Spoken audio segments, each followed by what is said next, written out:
Narcissists are 100% done with you forever after they do this.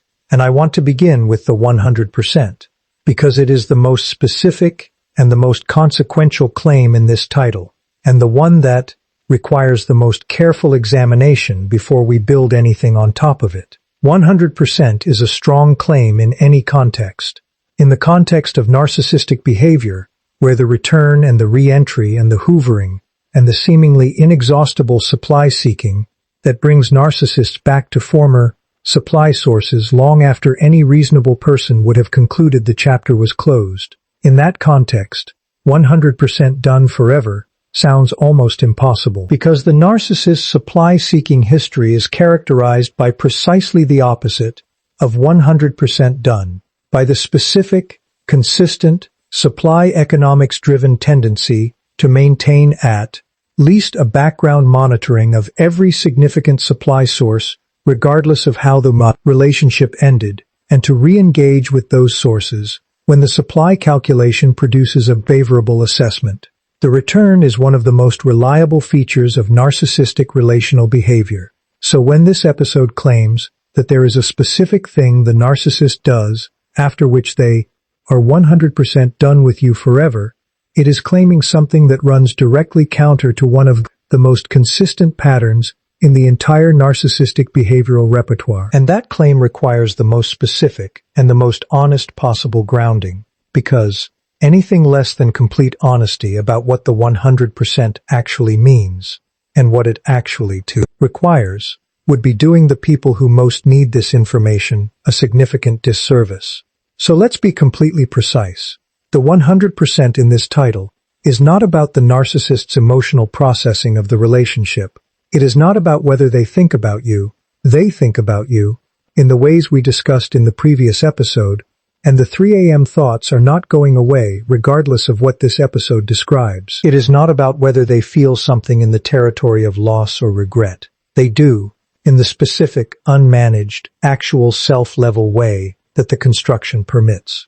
The 100% is about something considerably more specific and considerably more operational than either of those things. It is about whether the supply-seeking mechanism, the specific, efficient, supply economics-driven system that brings narcissists back to former sources and that has been responsible for every return and every re-entry and every hoovering sequence in the narcissist full relational history, whether that mechanism still has you as a viable target, whether the calculation that the mechanism runs when it assesses the supply landscape still produces a result that makes reaching toward you the supply economically rational choice. And the thing the narcissist does that produces the 100% is the thing that removes you from the Rixibout, viable target category of the supply-seeking mechanism landscape so completely and so permanently that the mechanism's calculations consistently and without exception produce the same result when your name appears in the assessment. Not worth it. Done. And what that thing is, and why it produces this specific result so completely and so permanently, and what it means for the person on the receiving end of it. That is the entire subject of this episode. Let's start with what makes someone a viable target in the narcissist and supply-seeking mechanism. Because understanding the viable target category is what makes the removal from it comprehensible. The viable target assessment runs on several variables simultaneously, and the combination of those variables is what produces the mechanism's output. The specific calculation of whether reaching toward this particular person at this particular moment is supply economically rational. The first variable is supply potential, the assessment of what quality and quantity of supply this person is capable of producing if successfully re-engaged. This is based on the history of the supply relationship, on the specific qualities the person brought to the dynamic, on the non-fungible elements we have discussed that make some supply sources more specifically valuable than others. The second variable is accessibility, the assessment of how much investment would be required to produce a successful re-engagement, based on the history of contact attempts and the responses they produced, and the current apparent state of the person's base orientation toward the narcissist. The third variable is risk, the assessment of what costs the re-engagement might produce, including social costs if the engagement produces visible conflict, Practical costs if the re-engagement creates complications in the narcissist's current supply arrangement, and psychological costs if the re-engagement produces the specific kind of encounter with the actual self's knowledge that the genuinely seen person's presence tends to generate. The viable target assessment weighs these three variables against each other and produces the supply economics output.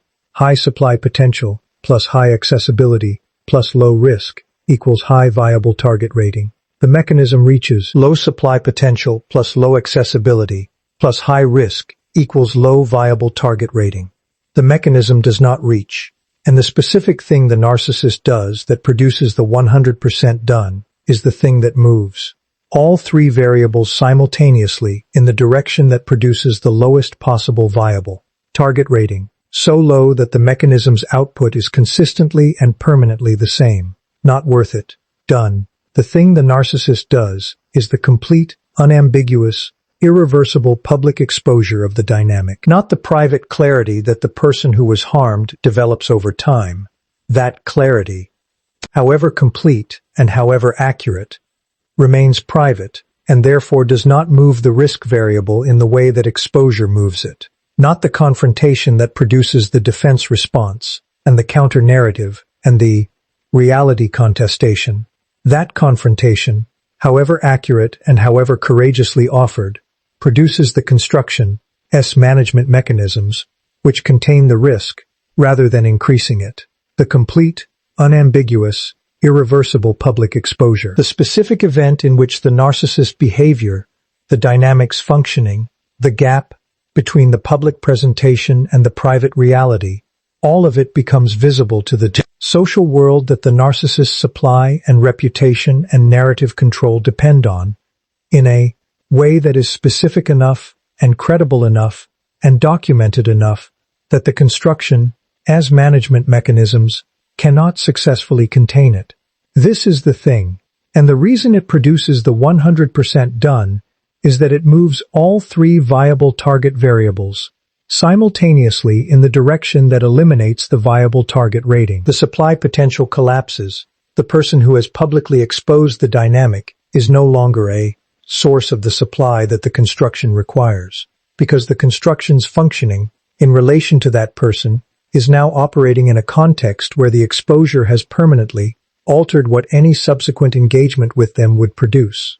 The accessibility collapses. The person who has publicly exposed the dynamic has demonstrated a specific quality of willingness to act on their clarity that the accessibility assessment cannot incorporate as anything other than high risk. The risk variable moves to its maximum. The person who has publicly exposed the dynamic is the person whose engagement with the narcissist is most likely to produce additional exposure, to validate the existing exposure, to provide the ongoing credible account of the narcissist's actual behavior that the construction's narrative management system is most threatened by. All three variables at their worst simultaneously. The mechanism's output is unambiguous, not worth it, 100% done. But here is where the episode has to be most careful and most honest, because the complete, unambiguous, irreversible public exposure that produces the 100% done is not something that most people who have been harmed by narcissists are in a position to produce, and the episode would be doing a significant disservice if it implied that the production of the exposure is the goal or the path or the thing that the person who has been harmed should be organizing their recovery around, because the exposure as a primary goal carries risks and costs that are specific and are significant, and that the person who has been harmed deserves to understand completely before making any decisions about whether and how to pursue it. The narcissist response to a public exposure that is moving all three viable target variables in the worst direction simultaneously is not passive. It is not the quiet acceptance of the exposure's implications. It is the most specifically activated version of the threat management behavior we have discussed. The counter-narrative deployed with maximum intensity, the social restructuring pursued with maximum urgency, the specific targeting of the exposer's credibility with maximum precision, the legal and practical tools available to the narcissist's resources deployed against the exposure with the specific focus of someone for whom the exposure represents the most acute threat the construction has ever faced. The exposure produces the 100% done. It also produces the most intense version of the narcissist's defensive response. And the most intense version of the narcissist's defensive response, in the specific circumstances of someone who has recently left or is in the process of leaving a significant narcissistic relationship, can carry the specific risks that we discussed in the previous episode about the 3 terrifying signs. The 100% done is real. The path to it carries real costs.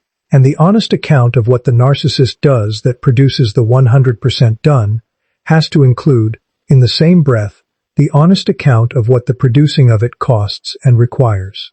Which is exactly where we are going next. What the producing of it costs and requires is something that divides cleanly into 2 categories. And understanding the division between them is what allows you to make the most honest and the most practically grounded decision about where the 100% done is something you would pursue actively or something you allow to develop as the natural consequence of something else. That this episode is going to spend the second half describing. The first category is the cost and requirement of the deliberate, actively pursued public exposure, the specific decision to bring the dynamic into the social world's visibility in a way that is organized around the goal of the exposure itself. And the costs of this path are specific enough and significant enough that they deserve to be named without softening. The first cost is the reactivation of the full intensity of the narcissist threat management response. The exposure that moves all 3 viable target variables to their worst simultaneously is also the exposure that activates the construction's most intensive defensive mobilization. And the most intensive defensive mobilization produces the behaviors we discussed in the previous episode. The surveillance, the network disruption, the counter-narrative deployed with maximum urgency. In some situations, particularly those involving narcissists whose resources and social positioning give their defensive mobilization significant practical reach, the defensive mobilization can produce consequences that are more practically damaging to the exposer than the exposure is to the narcissist's supply economics. Not always, not in every situation, but in enough situations that the risk is real and specific and deserves to be part of every honest calculation about whether the deliberate exposure path is the right one for this specific situation. The second cost of the deliberate exposure path is the psychological cost of organizing a year's and significant portion of your recovery energy around the narcissist and the dynamic, rather than around yourself and your life. Because deliberate public exposure, however justified and however accurate, requires sustained engagement with the material of the relationship, with the documentation, the framing, the management of the social world's response, the navigation of the narcissist's counter-narrative, the ongoing attention to the exposure's reception and impact. All of this engagement is organized around the narcissist, around the dynamic, around what the narcissist did and how to make it visible, and what the visibility produces, and how to respond to the response it generates. And the person who is organizing significant recovery energy around the narcissist in this way is not organizing it around the genuinely independent, genuinely self-directed, genuinely thriving life that produces the other version of the 100% done, the version we are about to discuss. The deliberate exposure path and the genuine thriving path are not entirely incompatible, but they are in tension with each other in a way that requires honest acknowledgement, because the energy they each require is drawn from the same account, and the account is not unlimited, particularly in the specific period of recovery from a significant narcissistic relationship when the account's balance has already been significantly depleted by the relationship's demands. The second category, and this is the part that most people who have been in significant narcissistic relationships need to hear most clearly, because it is the part that requires the least from them in terms of deliberate action, and produces the most complete version of the 100% done in terms of the viable target assessment's permanent output, is the cost and preview of a path that produces the 100% done as the unavoidable natural consequence of something that is organized entirely around you and your life rather than around the narcissist, and the dynamic. This path does not require deliberate public exposure. It does not require the documentation and the framing and the counter-narrative management that the deliberate exposure path requires. It requires something considerably simpler in its description and considerably more demanding in its practice: the complete, genuine, fully invested building of a life and a self that is so completely and so specifically outside the narcissist's operational framework that the viable target assessment's output changes not because you did something to the risk variable, but because who you have become makes all three variables produce their worst output simultaneously without any deliberate action on your part aimed at producing that output. Here is how this works in the viable target assessment's specific terms. The supply potential variable moves to its worst when you have genuinely, completely arrived at the truly not caring we discussed. When the monitoring channels report back not the performed not caring that is organized around the narcissist, but the genuine quality of someone for whom the narcissist is simply not a significant feature of the psychological landscape. The supply potential of someone who is genuinely not organized around the narcissist in any form is the lowest supply potential available, because the supply that the narcissist's mechanism is seeking requires the emotional engagement that the truly not caring has genuinely concluded. No emotional engagement. No supply potential. The variable is at its worst. The accessibility variable moves to its worst when your life has developed enough genuine independence and enough genuine structure, practical, relational, psychological, that the cost of the investment required to successfully re-engage you has risen past the point where the supply potential justifies it. The genuinely thriving life, with its full social world and its professional structure, and its clear, grounded, self-referenced psychological orientation, is considerably more costly to successfully re-engage than the depleted, isolated, supply economics vulnerable person grasped a relationship was producing. The accessibility is at its worst, and the risk variable moves to its worst when you have developed the specific qualities we have discussed across the full arc of this channel's conversations. The genuine non-reaction, the absolute behavioral consistency, the ownership of your own narrative, the full expression of yourself in contexts where the monitoring reaches, because each of these qualities communicates to the narcissist's risk assessment the specific thing that moves the forward risk variable in the direction that increases the risk rating most dramatically. The communication is this: this person sees what is happening. This person will not be managed. This person's engagement with me produces a quality of encounter with my actual self that the function is not equipped to manage comfortably. This person is not a safe re-engagement target because this person's presence in any interaction generates the specific risks that the construction most needs to avoid. The risk is at its maximum. All three variables simultaneously at their worst. The viable target assessment produces the same output it always produces when all three variables are at their worst. Not worth it. Done. 100%. This is the version of the 100% done that this episode is ultimately pointing toward. Not the deliberate exposure, however justified it might be in specific circumstances, and however permanently it moves the viable target variables when it is safely and successfully pursued. The organic, unavoidable, self-organized emergence of a person and a life that produces the 100% done as its natural consequence. Not because the person was trying to produce the 100% done, but because they were trying to produce themselves, their genuine self, their genuine life, their genuine thriving in the specific, unperformed, not organized around the narcissist way that the genuine thriving produces. And because genuine thriving of that quality is the specific combination of supply,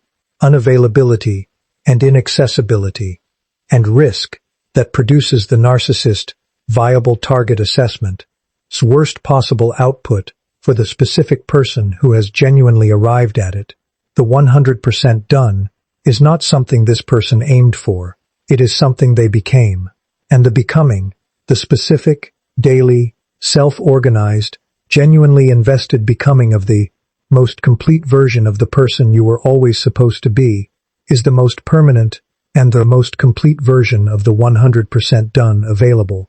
Because the deliberate exposure produces the 100% done while you are still organized around where the narcissist. The genuine becoming produces the 100% done while you are organized entirely around yourself. And the 100% done that is produced by someone organized entirely around themselves is the most stable and the most durable and the most specifically unassailable version of it that exists. Because it is not maintained by your continued engagement with the exposure. It is maintained by your continued investment in your own life. And your continued investment in your own life is something you are doing anyway, for yourself, regardless of what it produces in the narcissist's viable target assessment, which is exactly what makes it the most permanent and the most complete version of the 100% done. Not because it was aimed at the narcissist, because it was never aimed at the narcissist at all. And the narcissist's viable target assessment, encountering someone who is not aimed at them in any form, produces its clearest and its most permanent output. Not worth it. Done. 100%.